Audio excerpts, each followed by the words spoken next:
நேரத்தில் நாம் எல்லோரும் சேர்ந்து தேவனிடத்தில் கேட்கப் போகிறோம். எங்களுக்கு வல்லமை தேவை ஆண்டவரே, இன்றே தேவை. இப்பொழுதே எங்கள் வீட்டிற்குள் வாரும். இப்பொழுதே என் மீது உடைய வல்லமையை ஊற்றும். பிசாசின் கிரியைகளில் என்னை விடுவியும் என்று நாம் இந்த நேரத்தில் கேட்போம். ஹல்லேலூயா, ஆமென்.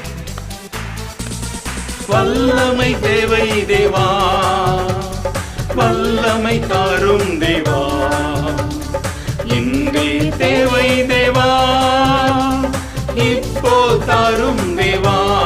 கேளுங்க, இன்றே தேவை தேவா, இப்போ தாரும் தேவா. பொழிந்திடும் வல்லமை, உன்னதத்தின் வல்லமை, ஆவியின் வல்லமை, அக்கினியின் வல்லமை. பொழிந்திடும் வல்லமை, உன்னதத்தின் வல்லமை, ஆவியின் வல்லமை, அக்கினியின் வல்லமை.